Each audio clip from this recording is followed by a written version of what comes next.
अस्सलाम वालेकुम दोस्तों, knowledge bank official YouTube channel में खुश आमदीद। इस वीडियो में मैं आप लोगों के साथ शेयर करूंगा नेशनल बैंक ऑफ पाकिस्तान का कंप्लीट हायरिंग प्रोसीजर कि नेशनल बैंक ऑफ पाकिस्तान में जो भी जॉब्स आती हैं, जनरल बैंकिंग ऑफिसर की, प्रोसेसिंग ऑफिसर की, रिलेशनशिप मैनेजर की, एग्री फाइनेंस ऑफिसर की, टेलर की, कैशियर की, उसका हायरिंग प्रोसीजर क्या है। चूँकि नेशनल बैंक ऑफ पाकिस्तान एक गवर्नमेंट इदारा है और इसकी जो है वो फेडरल लेवल पे सीट्स आती हैं, जब भी सीट्स आती हैं ऑल पाकिस्तान में आती हैं, तो इनका हायरिंग प्रोसीजर क्या है और किस पार्टी के थ्रू हायरिंग करवाते हैं। फास्ट में जो 2-3 साल से इनकी जो हायरिंग हो रही थी एफएससी, प्राइम एचआर, उसके बाद अब जो है वो 2024-25 में सिद्धार्थ हैदर वालों के साथ इनका कॉन्ट्रैक्ट है, वही इनकी कंप्लीट हायरिंग प्रोसीजर करवा रहे हैं। तो 3 से 4 जो हैं वो इसके मेन प्रोसेस हैं। एक कैंडिडेट जो नेशनल बैंक ऑफ पाकिस्तान में अप्लाई करता है तो 3 से 4 फेजेस से उसको गुज़रना पड़ता है। तो उसका process step by step guidance के आप जो है वो अगर आप इनिशियल स्टेज पे हैं तो उसको कैसे अटैम्प्ट कर सकते हैं, तो उस पे ये वीडियो है। तो इसमें मैं टेस्ट से लेकर आपकी ज्वाइनिंग तक जो है वो किस तरह ईमेल आती हैं, किस तरह आपने कंट्रीब्यूट करना होता है, हर चीज़ में किस तरह आपने पार्टिसिपेट करना होता है, वो जो है वो इस वीडियो में आप लोगों के साथ मैं शेयर कर रहा हूँ। तो प्रोसीजर सेम ही था, मतलब जब एफएससी टेस्ट कंडक्ट करवा रही थी उस वक्त भी यही प्रोसीजर था, जब प्राइम एचआर, जब सिद्धार्थ हैदर। तो ये मैंने ईमेल निकाली हुई है उनकी, उसी में से मैं आपको बताऊंगा। ईमेल अब भी इसी तरह ही आती है। तो ये चूँकि पुरानी ईमेल है, फ्रेश जो है वो नहीं है, लेकिन पैटर्न सारा यही है और इसी फेज से ही आपको गुजरना पड़ता है। बाकी एक स्टेज से गुज़रने के बाद दूसरी स्टेज तक पहुंचने के लिए कितना टाइम रिक्वायर्ड है वो भी मैं इसमें बता दूंगा। सारी डिटेल इस वीडियो में मैं आपके साथ शेयर करूंगा। तो सबसे पहले इसका क्या प्रोसीजर है, कोई भी जॉब आई है, आपने उस पर अप्लाई कर दिया है, आपकी एप्लीकेशन सक्सेसफुल हो गई है, उसके बाद जो सबसे पहली ईमेल आएगी आप लोगों को ऑनलाइन एप्टीट्यूड टेस्ट की आएगी। एग्रीकल्चर फाइनेंस ऑफिसर के लिए ये एक ऑनलाइन एप्टीट्यूड टेस्ट की ईमेल आई हुई है कैरियर एफएससी के थ्रू। अब जो है वो सिद्धार्थ हैदर वालों की तरफ से आती है, तो इसको जो है वो डिस्कस करते हैं। सीरियल नंबर लिखा होता है, सीरियल नंबर से आप देख सकते हैं कि मैं जो है वो कौन से नंबर वाला कैंडिडेट हूँ। आपका नेम आ गया। अब जो है वो आपको एक रेफरेंस दे रहे हैं कि आपने इस पोस्ट के लिए अप्लाई किया था, ये उसका टेस्ट है। Reference your application for the position of agriculture field officer OG3 against advertisement dated. अब उसने एडवर्टाइजमेंट डेट भी दे दी कि जो 3 अक्टूबर 2022 को हमने एडवर्टाइजमेंट दी थी उसमें आपने अप्लाई किया था, तो उस डेट का टेस्ट है। In this regard an online test has been arranged for the applicants which you can take by clicking on. अब उसने अपना जो है वो एक वेबसाइट का लिंक दे दिया कि आप इस पर क्लिक करके जो है वो ऑनलाइन टेस्ट अटैम्प्ट करेंगे। बिटवीन 11 AM टू 12 PM, दिन 11 बजे से लेकर दिन 12 बजे तक का टाइम है, ये लिंक है।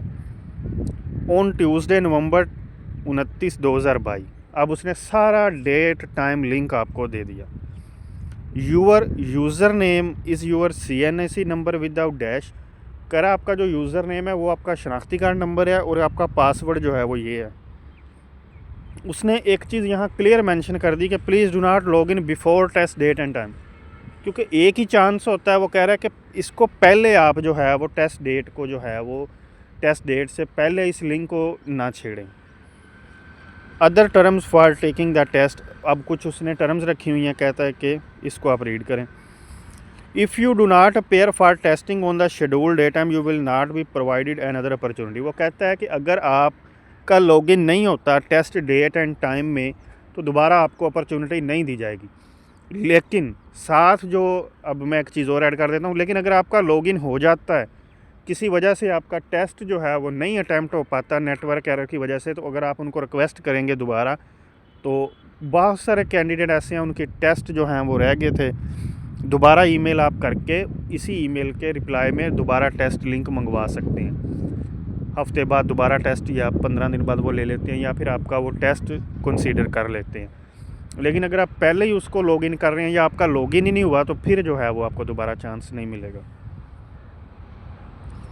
Please note that in any circumstances FSC will not be responsible for your failure to attend complete the test, you are advised to ensure necessary arrangements backup and. अब वो कह रहा है कि FSC या सिद्धार्थ हैदर ये आपके फेलियर, अगर आपका अटैम्प्ट नहीं हो रहा या आप अटैम्प्ट करते हुए फेल हो गए तो वो रिस्पॉन्सिबल नहीं है।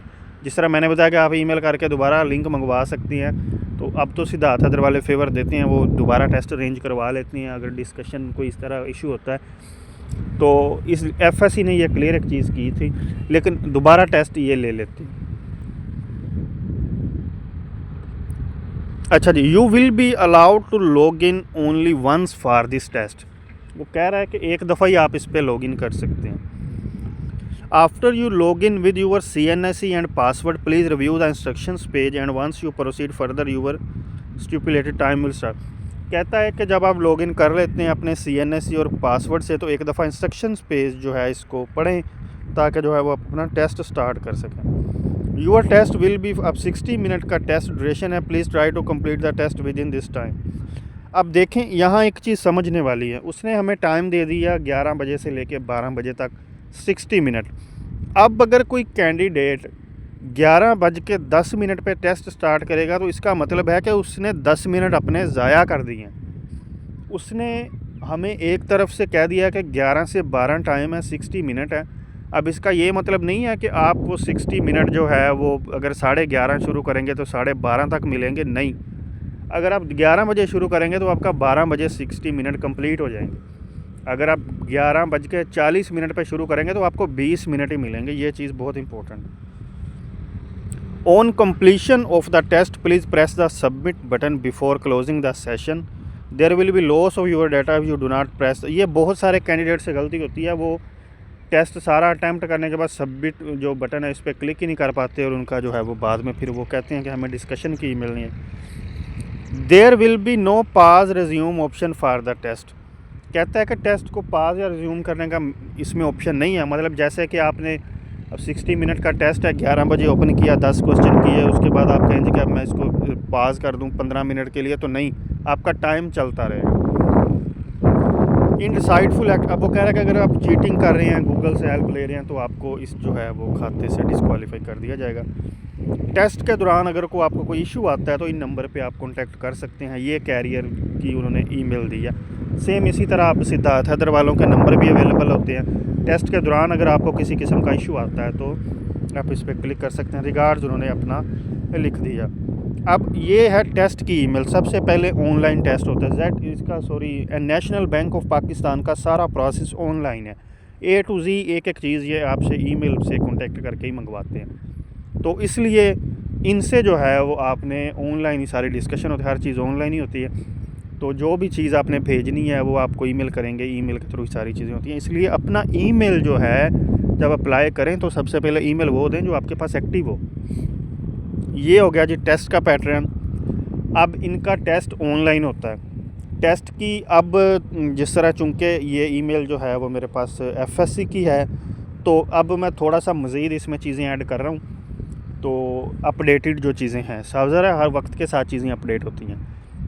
तो अब इसमें ऐसे है, अब सिद्धार्थ हैदर वाले जब आपको ईमेल करते हैं सारी इंस्ट्रक्शंस यही हैं, हर चीज़ वही है। साथ उन्होंने एक चीज़ ऐड की है, वो कहते हैं कि जो आपका टेस्ट है ना उसमें 4 सेक्शन होंगे। मतलब कि उन्होंने थोड़ा सा हाईलाइट करके बता दिया कि क्वेश्चन कहाँ से आएंगे। उसमें वो कह रहे हैं कि एनालिटिकल रीजनिंग होगी, वर्बल रीजनिंग होगी, उसके बाद मैथमेटिक्स के क्वेश्चन होते हैं, इस तरह जो है वो कुछ जनरल नॉलेज वगैरह, ये 3-4 चीज़ें उन्होंने कहा कि यहाँ से ही आपका टेस्ट जो है वो लिया जाता है। ऑनलाइन टेस्ट होगा, सेम इसी तरह का लिंक आ जाता है, टाइम आ जाता है। आपने जब टेस्ट टाइम स्टार्ट हो तो उस पर क्लिक करना है, आपका टेस्ट ओपन हो जाता है। सारा टेस्ट आपने पढ़ते जाना है। आपने गूगल से हेल्प नहीं लेनी, ना ही उसको मिनिमाइज़ करके गूगल ओपन करना है। इस वजह क्योंकि कैमरा इसमें ऑन होता है, वो कोई एक्टिविटी हो, कोई अगर आप इस तरह की करेंगे तो फिर कोई इशू हो सकता है। सिद्धार्थ हैदर की जिस तरह इधर कैमरे का जिक्र नहीं किया गया, लेकिन सिद्धार्थ हैदर वाले प्रॉपर कहते हैं कि हमने कैमरा ऑन करवाया होता है हर चीज़। इसलिए चीटिंग का तसव्वुर आप ना करें। ठीक हो गया जी। अब ये आपने टेस्ट अटैम्प्ट कर लिया, उसके बाद आप सबमिट कर देंगे। उन्होंने बता भी दिया भी फ़लाँ फ़लाँ पोर्शन से क्वेश्चन जो है वो आएंगे। ये हो गया टेस्ट का प्रोसीजर। अच्छा जी, दूसरी जो चीज़ है वो है ग्रुप डिस्कशन। ऐसे कैंडिडेट जो टेस्ट क्वालिफाई कर लेते हैं, टेस्ट अटैम्प्ट कर लेते हैं उनके क्राइटेरिया के मुताबिक, उनको उसके बाद जो ईमेल आती है वो ग्रुप डिस्कशन की आती है। ग्रुप डिस्कशन जो एफएससी वाले लेते थे उनका पैटर्न थोड़ा सा चेंज था, जो सिद्धार्थ हैदर वाले लेते हैं उनका पैटर्न थोड़ा सा अपडेट है, वो भी मैं साथ आपके शेयर कर देता हूँ। बेसिकली इस वीडियो में मेरा बताने का मकसद है आप लोगों को प्रोसेस कि हायरिंग प्रोसेस क्या है इनका। तो जो अपडेट चीज़ है सिद्धार्थ हैदर वालों की, उस पर मैंने वीडियोस बनाई हुई हैं, लेकिन साथ में आपको इसलिए बता रहा हूँ कि आप कंफ्यूज ना हो कि हमें तो इस तरह की ईमेल रिसीव ही नहीं हुई। तो एफएससी जो है वो ये देखें 2023 की ईमेल है। अब 24 और 25 में जो है वो सिद्धार्थ हैदर वाले करवा रहे हैं, उनकी ईमेल का पैटर्न और है। अब डिस्कशन का उस वक्त क्या सूरत हाल थी और अब क्या है वो मैं आपके साथ शेयर कर रहा हूँ। बेसिकली मैं प्रोसेस बताना चाह रहा हूँ उसका। ग्रुप डिस्कशन उन्होंने है सब्जेक्ट में लिख दिया और एग्रीकल्चर फील्ड ऑफिसर, सेम इसी तरह आप लोगों को भी ईमेल आई होगी। उन्होंने अब जो है वो इधर लिखा, this is inform you that FSc schedule a group discussion for the post of agriculture field officer. अब उसके नीचे वो डिटेल दे रहे हैं। सेशन लिख दिया उन्होंने, टाइम लिख दिया, डेट लिख दी और जूम मीटिंग का लिंक दे दिया।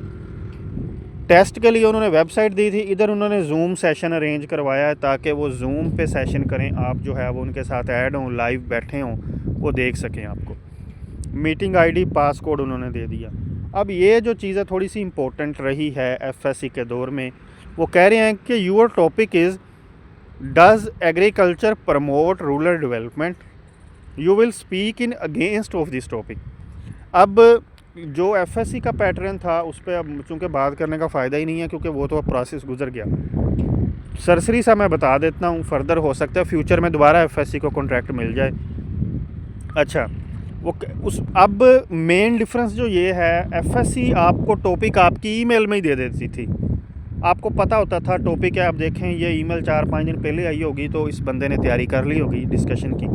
लेकिन सिद्धार्थ हैदर वाले आपको टॉपिक एंड टाइम पे देते हैं, वो जब आपकी डिस्कशन ओपन होगी उन्होंने आपसे स्लाइड शेयर कर देनी है, तो उनका टॉपिक का हमें नहीं पता होता। एफएससी में टॉपिक उन्होंने दे दिया कि क्या एग्रीकल्चर रूरल डेवलपमेंट को प्रमोट करती है, आपने इसके अगेंस्ट बात करनी है। मतलब आपने कहना है कि नहीं जी एग्रीकल्चर नहीं करती, ये इशू हैं इस तरह। लेकिन कुछ कैंडिडेट ऐसे भी होंगे जिनको ये फेवर में बात करने का कहते हैं। डिस्कशन बेसिकली मुझे इनकी डिस्कशन खुद अपने ज़ाती तौर पे इनकी डिस्कशन अच्छी लगती थी। वो कैसे, अब उन्होंने एक टॉपिक दे दिया, उन्होंने कह दिया कि क्या एग्रीकल्चर रूरल डेवलपमेंट को सपोर्ट करती है। क्योंकि ये एग्रीकल्चर के रिलेटेड जॉब थी तो टॉपिक भी उन्होंने एग्रीकल्चर का दिया। सबसे खूबसूरत बात यही थी इनकी कि ये जॉब पे रह के बात करते थे। अब अगर सिद्धार्थ हैदर वाले रैंडमली टॉपिक देते हैं, लेकिन उनका भी ज़्यादातर टॉपिक रिलीवेंट ही होता है, लेकिन हमें नहीं पता होता। अब इस पे तैयारी का मौका मिल जाता था। वो कहते हैं कि क्या एग्रीकल्चर जो है वो रूरल डेवलपमेंट को प्रमोट करती थी, और नीचे उसने हाईलाइट कर दिया कि आपने इस पर अगेंस्ट बात करनी है, आपने कि आपने कहना नहीं जी ये नहीं करती और ये वजूहात हैं।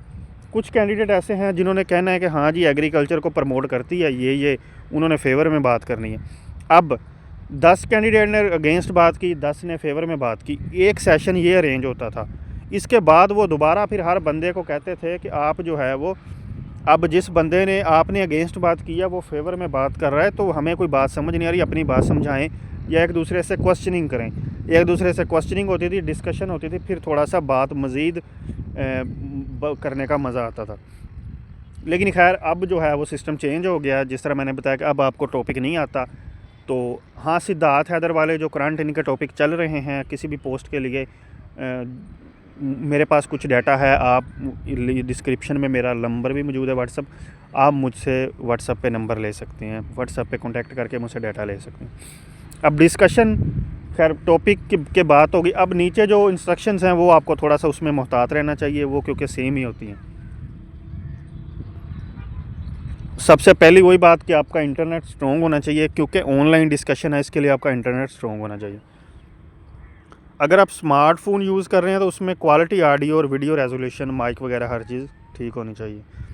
Van attending the Zoom group discussion your environment should be, आप कह रहे हैं कि वो शोर शराबा नहीं होना चाहिए ताकि आपकी बात हमें सुने और हमारी बात आपको सुने। Be on the zoom meeting 5 minute before, वो कह रहा है जब अब अगर आपके सेशन का टाइम 11 बजे है तो आप 5 मिनट पहले बैठें। इनिशियली एवरी, अब देखें ये उन्होंने ना अपना वो क्राइटेरिया को डिफ़ाइन किया है कि इनिशियली हर एप्लीकेंट को 2 मिनट दिए जाएंगे कि वो आपके अपने टॉपिक पे बात करे, अगेंस्ट में करे या फेवर में करे। उसके बाद while discussing in the group you have to raise hand, अगर आपने कर लिया, अगर आपने जिस तरह मैंने बात करनी थी इस टॉपिक पे कि मैंने जो है वो एग्रीकल्चर रूरल डेवलपमेंट को सपोर्ट नहीं करती, जो मेरा मुखालफ कैंडिडेट है वो कह रहा है जी सपोर्ट करती है, तो मैं फिर इधर अपना हैंड रेज करूँगा, मैं क्वेश्चन पूछूंगा जी किस तरह करती है, ये इशू है, आप किस तरह कह रहे हैं कि ये करती है। ये डिस्कशन थी उस वक्त।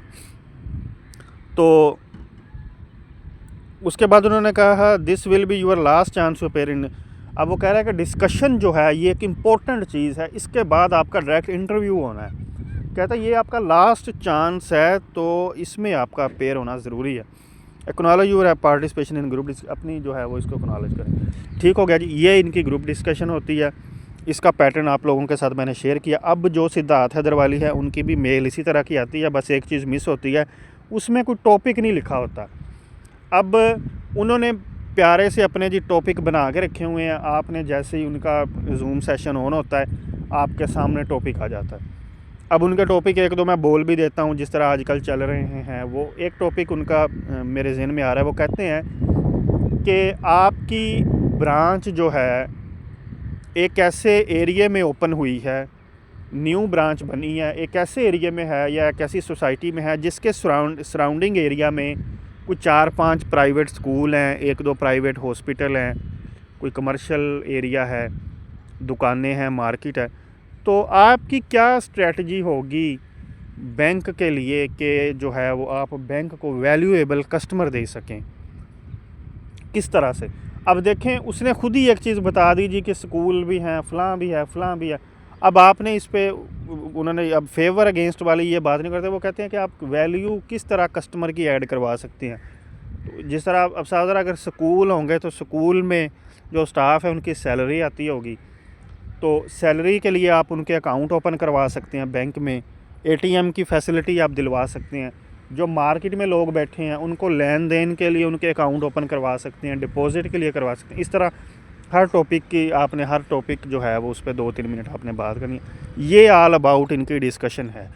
तो जो भी आपके डिस्कशन के हवाले से क्वेश्चन हो, जो भी आपको डाटा चाहिए, डिस्क्रिप्शन में मेरा व्हाट्सअप नंबर मौजूद है, आप मुझे मैसेज करके फ्री ऑफ कॉस्ट मुझसे सारी इन्फॉर्मेशन जो चल रही हैं वो ले सकते हैं। अच्छा जी, तीसरी चीज़ जो है, अब जिस बंदे ने ऑनलाइन टेस्ट अटैम्प्ट कर लिया उसकी डिस्कशन भी अच्छी होगी, उसको फिर इंटरव्यू की मेल आती है। इंटरव्यू की ईमेल आपको 2 दफ़ा भी आ सकती है, मतलब बात करने का कि आपका 2 दफ़ा भी इंटरव्यू कंडक्ट हो सकता है और आपका 1 दफ़ा भी इंटरव्यू कंडक्ट हो सकता है।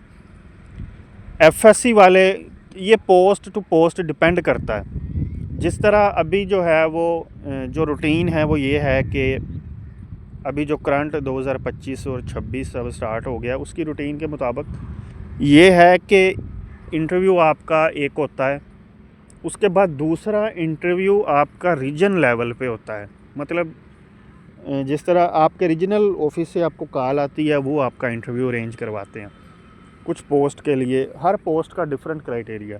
तो लेकिन पैटर्न वही है, टेस्ट, डिस्कशन और उसके बाद इंटरव्यू, फिर उसके बाद फर्दर रीजन लेवल पे इंटरव्यू। अच्छा जी, अब ये इनिशियल इंटरव्यू है। तो पहले इस तरह होता था इनिशियल इंटरव्यू, फाइनल इंटरव्यू। अब इस तरह है कि आपका पहला इंटरव्यू और दूसरा रीजन लेवल पे, मतलब HR कह लें, दूसरा रीजन लेवल पे। इंटरव्यू की ईमेल आ गई जी, agriculture field officer, national bank of Pakistan. पहली जो ईमेल 2 आई हुई हैं वो FSC से आई हुई हैं, थर्ड पार्टी से। अब जो है वो नबील उस्मान साहब की तरफ से ईमेल आई हुई है, और नबील उस्मान साहब की ईमेल अगर आप चेक करें तो @nbp.com लिखा हुआ है। इसका मतलब है कि ये बैंक पैनल के कोई ऑफिसर थे जिन्होंने जो है वो इस कैंडिडेट को ईमेल की हुई थी। अच्छा जी, अब चूँकि मैंने जिस तरह बताया कि अब पैटर्न चेंज है, तो ऑनलाइन डिस्कशन जो क्वालिफाई करता है तो उसको इंटरव्यू की ईमेल आती है। तो इंटरव्यू की ईमेल आपको सिद्धार्थ हैदर वालों की तरफ से भी आ सकती है, बैंक के एचआर डिपार्टमेंट से भी आ सकती है, और दूसरा इंटरव्यू जो है वो आपका रीजन लेवल पे होगा वो भी ऑनलाइन, लेकिन वो रीजनल ऑफिस से मेल आती है। इंटरव्यू के लिए जो है वो फिर थोड़ा सा देख लेते हैं। वो कहती हैं जी कि your interview for the position of agriculture field officer has been scheduled on. अब वो सेम उसने वही बताया कि आपका इंटरव्यू जो है वो शेड्यूल किया गया है फ़लाँ डेट को जूम मीटिंग पे। तो इन this regard please join zoom meeting using following link. उसने जूम का लिंक दे दिया और साथ मीटिंग आईडी भी दे दी और साथ उसने पासकोड भी दे दिया। नीचे उसने अपना लिख दिया कि regards Nabeel Usman vice president सीन। ये देखें एचआर की तरफ से ईमेल आई हुई है इनिशियल इंटरव्यू की तरफ से। अब जो प्रोसेस है, इनिशियल इंटरव्यू एचआर लेता है, फाइनल इंटरव्यू आपका जो है वो रीजनल ऑफिस लेता है। तो अब सिद्धार्थ हैदर का ये पैटर्न है। तो पहले जो एफएससी के दौर में ऐसे था कि दोनों इंटरव्यू एचआर ही लेता था। ये साथ में उन्होंने फिर कॉन्टैक्ट नंबर दे दिए सेम वैसे ही कि अगर आपको कोई इशू होता है इंटरव्यू के दौरान तो फिर जो है वो आप इन नंबर पे कांटेक्ट कर सकते हैं। यहाँ पे एक चीज़ बड़ी अहम है, मैं आप लोगों के साथ शेयर करूँगा। अब ऑनलाइन टेस्ट में आप अकेले टेस्ट अटैम्प्ट कर रहे होते हैं, आपको नहीं पता कि आपके साथ कोई बंदा टेस्ट अटैम्प्ट कर रहा है कि नहीं कर रहा। डिस्कशन में साथ मेंशन होता है ग्रुप डिस्कशन, इसका मतलब है कि पूरा ग्रुप है 15-20 कैंडिडेट का। इंटरव्यू में क्या होता है, अब जैसे इस इंटरव्यू में टाइम टेबल लिखा हुआ है कि शाम 4:15 बजे का, 4:15 का। तो 4:15 पे आपने तो 2 मिनट पहले जूम पे क्लिक कर दिया। अब उधर आ रहा होता है कि host will be take you in this session, कि होस्ट ने आपको वेटिंग में रखा हुआ है, वो आपको थोड़ी देर में इंटेक कर लेगा सेशन के अंदर। अब कुछ लोगों को इसमें जो मैंने देखा है और ख़ुद ऑब्ज़र्व भी किया, घंटा भी वेट करना पड़ सकता है। अब वो क्यों है ऐसा, देखें 9 बजे स्टार्ट हुआ इंटरव्यू, हर कैंडिडेट का उन्होंने 15 मिनट के हिसाब से टाइम रखा हुआ है।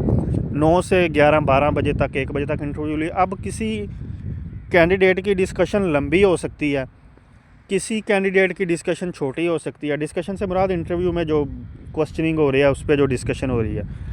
किसी कैंडिडेट को 15 मिनट से ज़्यादा भी टाइम लग सकता है, किसी का ज्वाइन नहीं हो रहा, किसी को इशू आ रहे हैं, किसी को वो स्किप कर रहे हैं। इस तरह आपका जो टाइम है उससे टाइम थोड़ा सा ज़्यादा भी लग सकता है। जिस तरह अगर 4:15 टाइम है तो आपका 4:30 हो सकता है, 4:45 बजे तक। इस तरह टाइम लेता है ये थोड़ा सा, क्योंकि एग्जैक्ट जो है वो टाइम के मुताबिक नहीं चलता। बाज़ औक़ात जो होस्ट हैं उनके ख़ुद भी कोई नेटवर्क एरर आ जाता है, कोई उनकी पर्सनल कोई काम, कोई मीटिंग उनकी अपनी कोई आ गई बैंक पे, तो इस तरह कोई ना कोई इशू बन सकता है। ये तो इंटरव्यू देखें एचआर डिपार्टमेंट ले रहा है बैंक का, तो फिर इस तरह जो है वो टाइम का थोड़ा सा इशू होता है। तो ये चीज़ जो है वो इस तरह आपको अगर फेस होती है कि आपको वेटिंग करना पड़ रहा है तो फिर आप वेट करें। हाँ, अगर आपकी तरफ से बार बार डिस्कनेक्ट हो रहा है और आपको पता ही नहीं कि मेरा होगा या नहीं होगा, फिर आप उनको हेल्पलाइन पे कॉल करेंगे, सर मेरा ये इशू हो गया है। तो अगर आप देखें 2-3 घंटे इंतज़ार में हैं और आपका नहीं हो रहा, फिर भी आप उनको कॉल करें। लेकिन अगर 15-20 मिनट, आधा घंटा, पौना घंटा हो जाता है, फिर आप वेट करें। जिस तरह मैंने बताया, ये ग्रुप डिस्कशन नहीं है, ये इंटरव्यू है। इसमें हर कैंडिडेट को अलग टाइम मिल रहा है, उसने अपना इंट्रोडक्शन करवाना है, ये चीज़, तो इसमें टाइम लग सकता है। अच्छा जी, अब टेस्ट, ऑनलाइन डिस्कशन और उसके बाद इनिशियल इंटरव्यू, इसका जो है वो प्रोसीजर मैंने आपके साथ शेयर किया। फर्दर आगे या वो भी आपको बताता हूँ, लेकिन यहाँ मैं कुछ चीज़ें बताऊँ कि अगर आपको फर्दर गाइडलाइन चाहिए, मतलब कोई ऐसा कैंडिडेट जिसको इंटरव्यू की ईमेल आई है, तो डिस्क्रिप्शन में मेरा नंबर है, आप मुझसे गाइडेंस ले सकते हैं कि इंटरव्यू में किस तरह के क्वेश्चन जो है वो पूछे जा सकते हैं। अच्छा जी, ये देखें, उसमें जो है वो 28/3/2023 को ईमेल आई थी और ये 5/4/2023, मतलब 8-10 दिन बाद दोबारा इंटरव्यू की ईमेल आ जाती है। क्योंकि टेस्ट में काफ़ी कैंडिडेट होते हैं, फिर ऑनलाइन डिस्कशन में शॉर्ट लिस्ट होती हैं, फिर इंटरव्यू में काफ़ी कैंडिडेट शॉर्ट लिस्ट हो जाते हैं। तो जब भी इनकी नेशनल बैंक की जॉब आती है तो साथ में उन्होंने लिखा होता है, सिटी का नेम मेंशन किया होता है कि इस सिटी में हमारे पास प्ले स्पेस है। अब कुछ कैंडिडेट आउट ऑफ डोमिसाइल भी होते हैं, वो अप्लाई कर देते हैं, तो यहाँ शॉर्ट लिस्ट का प्रोसेस शुरू हो जाता है डिस्कशन में, और डिस्कशन के बाद इंटरव्यू में। अब देखें, उस ईमेल को अगर आप देखें तो उसमें लिखा हुआ था interviews, agriculture field officer national bank of Pakistan, इसमें लिखा हुआ है इंटरव्यू एग्रीकल्चर फील्ड। मतलब यहाँ तक जो कैंडिडेट आए हैं वो बिल्कुल ही शॉर्ट लिस्ट हो गए हैं, अब उनको फाइनली करना है इन्होंने। ठीक हो गया जी। इसमें 5 से 7 दिन का गैप होता है, फिर आपको मेल आती है, टेस्ट डिस्कशन, उसके बाद ऑनलाइन इंटरव्यू। बाज़ ऐसी पोस्ट है उनका सिर्फ एक ही इंटरव्यू होता है, उसके बाद आपको फर्दर आगे प्रोसेस शुरू हो जाता है। बाज़ ऐसी पोस्ट है उनका जो है वो इंटरव्यू 2 दफ़ा होता है। रीजनल ऑफिस से कॉल आती है जी आपका इंटरव्यू और आपको ईमेल भेज दी गई है, तो इस तरह। तो देखें सेम दोबारा उन्होंने लिखा जी कि आपका इंटरव्यू है 6 अप्रैल को 10:15 बजे सुबह AM। उसमें क्या था, शाम 4 बजे था, और वो 28 जो है वो मार्च की थी। ये 5-7 दिन बाद उन्होंने अरेंज करवाया दोबारा इंटरव्यू इस कैंडिडेट को मज़ीद शॉर्ट लिस्ट करने के बाद। अच्छा जी, सेम उन्होंने लिखा ये पोस्ट है, इसका जूम लिंक दिया गया है और ये ID है, और नीचे दोबारा नबील उस्मान साहब की, जो वाइस प्रेसिडेंट जो हैं, जो HR national bank of Pakistan उस वक़्त के, तो उन्होंने जो है वो साथ अपना रेफरेंस दिया और साथ में उन्होंने डायरेक्ट नंबर भी दे दिए कि अगर आपको इंटरव्यू के दौरान या इंटरव्यू, जिस तरह मैंने बताया कि आपको इस 10:15 बजे का टाइम लिखा हुआ है, अगर तो आपको 12 बज गए हैं वेट करते करते, तो फिर आप कॉल कर सकते हैं कि सर इस तरह मैं वेटिंग में हूँ, तो इंटरव्यू होगा या नहीं होगा, या कोई एरर आ गया, इस तरह मुझे जो है वो बताएं। नंबर इसलिए दिए जाते हैं, बाज़ कैंडिडेट जो है वो नंबर पे रिस्पॉन्स नहीं आ रहा होता, तो कोशिश किया करें जो ईमेल आई है उसी के रिप्लाई में उनको अपनी प्रॉब्लम बता दें कि सर इस तरह जो है वो हमारे साथ इशू हो गया।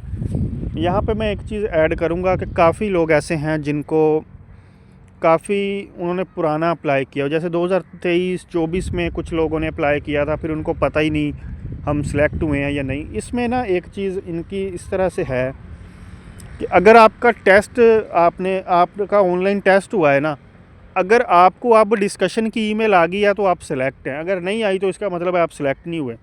ना इनकी कोई लिस्ट लगती है, ना ही कोई टेस्ट क्वालिफाई मार्क्स इस तरह की कोई चीज़ सामने आती है। जिसको ईमेल आ जाती है वो सिलेक्ट है, जिसको नहीं आती वो नहीं सिलेक्ट। ये कोई इनका क्राइटेरिया सामने नहीं आया अभी तक कि क्या मेरिट बनाए, क्या चीज़ है, कोई भी नहीं, क्योंकि ऑनलाइन सिस्टम है सारा, कोई लिस्ट नहीं है शेयर करते। आपको अगर ईमेल आ गई आप सिलेक्ट हैं, अगर नहीं तो नहीं। अब जैसे इसको 28 को ईमेल आई है, इसका मतलब है इसकी डिस्कशन पास हो गई थी, अब दोबारा इंटरव्यू की ईमेल आ गई इसको 5 तारीख को, इसका मतलब है इसका वो इंटरव्यू अच्छा हुआ था, दोबारा इसको ईमेल आ गई। तो अगर आपके साथ कुछ ऐसे कैंडिडेट थे कि उनकी डिस्कशन हुई है, जिस तरह अभी जो पोस्टें चल रही हैं नेशनल बैंक ऑफ पाकिस्तान में टेलर OG3 की है, फिर जनरल बैंकिंग ऑफिसर है, प्रोसेसिंग ऑफिसर है, इस तरह रेजिडेंट इंजीनियर है।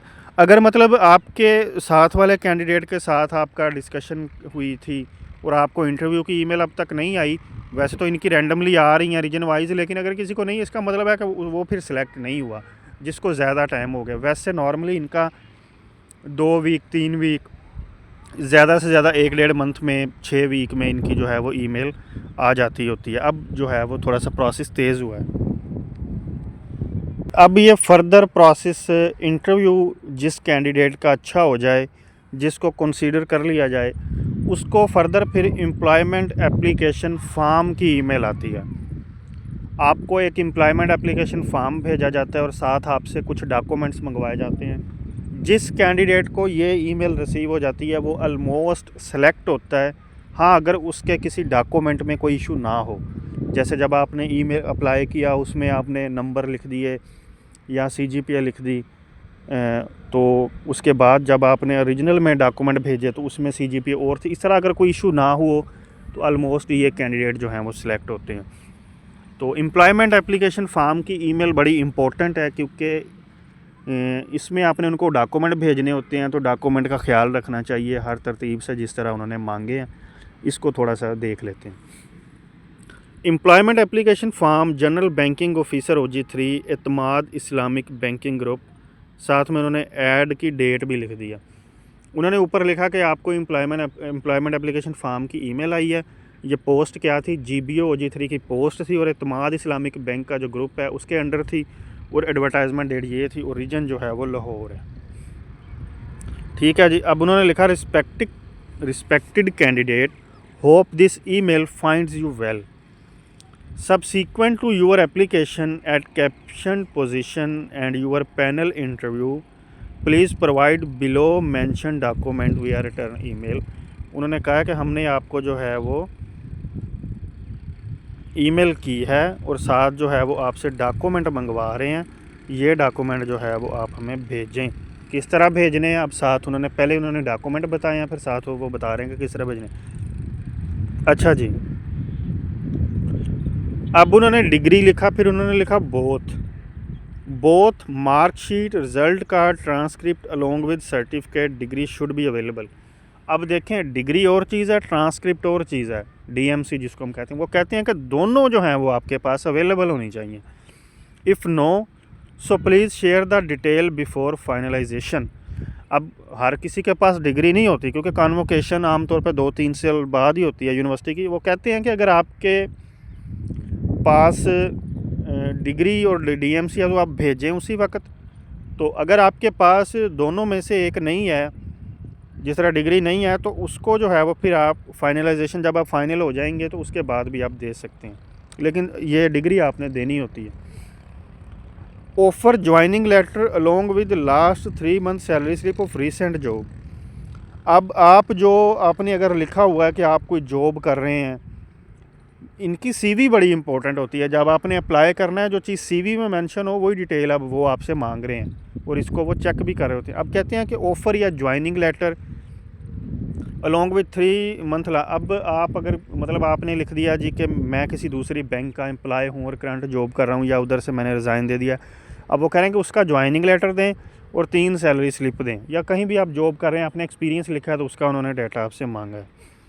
अच्छा जी, current employment document should include the complete appointment letter, joining letter specifying the date of joining with designation and last 3 months pay slip. अब देखें, एक्सपीरियंस बाज़ औक़ात लोग ऐसे ही लिख देते हैं कि मेरे पास फ़लाँ चीज़ का एक्सपीरियंस है।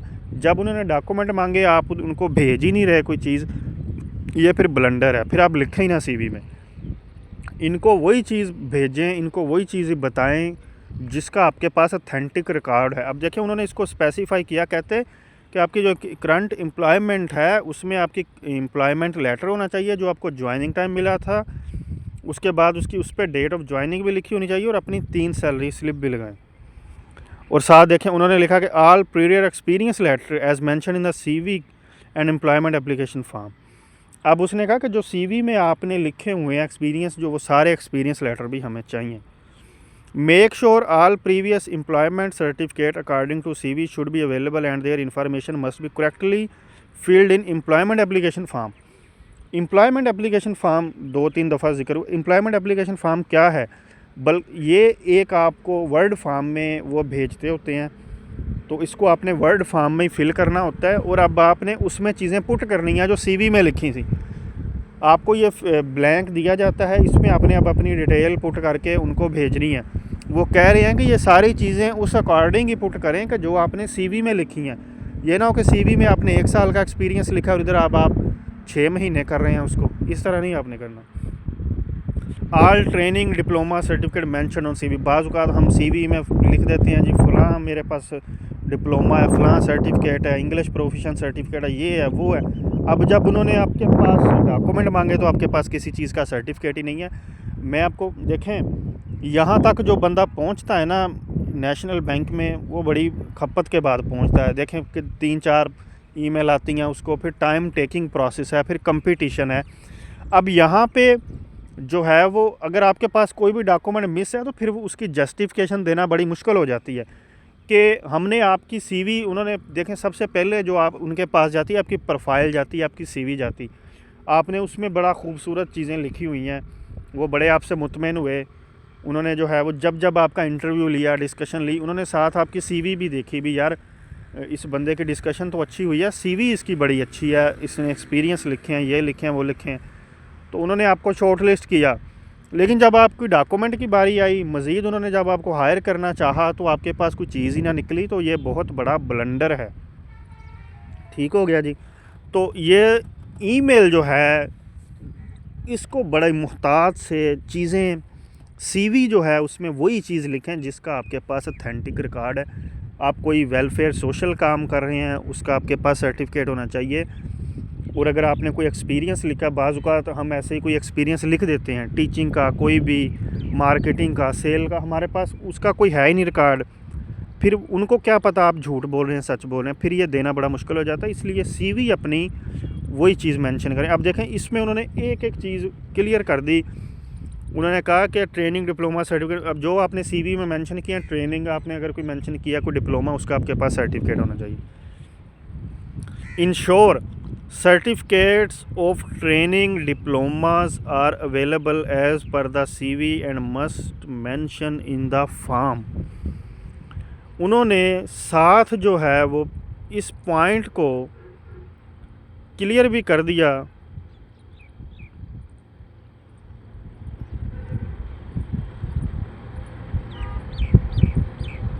कि आपके पास ये जो ट्रेनिंग डिप्लोमे होने चाहिए सीवी के मुताबिक होने चाहिए। अब उसने एक चीज़ और यहाँ हाईलाइट किया, वो कह रहा है कि एम्प्लॉयमेंट एप्लीकेशन फॉर्म जो है इसको जो आपने सीवी में प्रोफेशनल लिखा है उसके मुताबिक होना चाहिए। और एम्प्लॉयमेंट एप्लीकेशन फॉर्म जो है फील्ड इन वर्ड फाइल, बाद का उसका लोग प्रिंट लेके उसको फिल कर देते हैं। वो कह रहे हैं ऐसा नहीं करना, उसको वर्ड फॉर्म में वो आपको भेजा है, वर्ड फॉर्म में उसको फिल करना है। Don't convert it to PDF और एनी अदर वर्जन। अच्छा जी, for further guidance tutorial video has also been attached for, उन्होंने कोई अपनी वीडियो भी साथ लगाई है, कह रहे हैं कि आप इसमें अंडरस्टैंड कर सकते हैं। अब उन्होंने साथ लिख दिया kindly share for mention documents on और बिफोर जुलाई। उन्होंने कहा कि 14/2025 से पहले ये डॉक्यूमेंट हमारे पास पहुंचने चाहिए। काइंडली रिगार्ड जो है वो साथ उन्होंने अपनी जो है वो डिटेल मेंशन कर दी। तो ये जो है ऑल अबाउट है national bank of Pakistan employment application form की जो ईमेल आती है, उसके बाद जो है वो ये एम्प्लॉयमेंट एप्लीकेशन फॉर्म एक और मैंने खोला है, एग्रीकल्चर फिनांस ऑफिसर का है, साथ उन्होंने ग्वादर रीजन मेंशन किया हुआ है। इसमें एक दो चीज़ें वो उधर से मिस हुई थी, तो मैंने कहा आपको इस वीडियो से मैं बता देता हूँ। अब देखें एम्प्लॉयमेंट एप्लीकेशन फॉर्म, इसमें ना जब आपको ईमेल आएगी ना, एक इसमें लगा होता है एम्प्लॉयमेंट एप्लीकेशन फॉर्म, वो वर्ड की फ़ाइल होती है, साथ जो है वो उन्होंने बाकी ये इंस्ट्रक्शंस लिखी होती हैं। तो आपने एम्प्लॉयमेंट एप्लीकेशन फॉर्म को वर्ड में डाउनलोड करके वर्ड में फिल करना है। बाकी जो साथ उन्होंने डॉक्यूमेंट्स आपको कहे हैं ना, वो आपने उनकी एक अलग से PDF बना लेनी है। ये सारी चीज़ उन्होंने ईमेल में लिखी होती है कि एम्प्लॉयमेंट फॉर्म को वर्ड फॉर्म में फिल करना है। बाकी जितने भी हमने डॉक्यूमेंट कहे हैं वो सारे आपने उनकी एक ही PDF बना के, ये दोनों, अब ये 2 डॉक्यूमेंट बन गए हैं, ये दोनों आपने इसी ईमेल के रिप्लाई में फ़लाँ डेट से पहले हमने आपने भेजनी। अब देखें वो बाकी चीज़ें जो हैं वो डिस्कस नीचे हुई हैं, मार्कशीट वाली आज एजुकेशनल सर्टिफिकेट जो है उससे ऊपर जो है ये 3-4 चीज़ें अब डिस्कस करते हैं। Employment application form duly filled date name and title, title मतलब जिस जॉब के लिए आपने अप्लाई किया। Of education and experience should be aligned recent to former, education की अलाइंड कैसी होनी चाहिए, जो आपकी रिसेंट है, फिर उससे बाद with their respective certificate letter CNSE। Ensure the form is duly filled with aligned dates name, अब दोबारा उसने जस्टिफाई कर दिया किस तरह। CNSE ID कार्ड जो है वो आपका फ्रंट बैक से उसकी पिक्चर होनी चाहिए। अब ये वो आपसे, चूँकि आपको उन्होंने हायर करना है तो आपसे वो सारे डॉक्यूमेंट ले रहे हैं, तो ये अटेस्टेड डॉक्यूमेंट आपने उनको भेजने हैं और ये गज़टेड ऑफिसर से होने चाहिए, मतलब कि 17 स्केल से आपके ये डॉक्यूमेंट अटेस्टेड होने चाहिए। ओरिजिनल इसमें आपने कोई चीज़ नहीं उनको भेजनी, सारे आपने फ़ोटो कापियाँ भेजनी है अटेस्टेड करवा के। ठीक हो गया जी। एम्प्लॉयमेंट एप्लीकेशन फॉर्म जो उन्होंने भेजा उसका भी आपने वर्ड में उसको सारा जो है वो फिल कर लेना है। ठीक हो गया, वो वर्ड में फिल हो जाएगा आपको। उसके बाद जो बाकी डॉक्यूमेंट हैं ये जिस तरह, अब ये ना हो कि एम्प्लॉयमेंट एप्लीकेशन फॉर्म आप फिल करके उसका भी प्रिंट ले लें, नहीं ऐसा नहीं करना।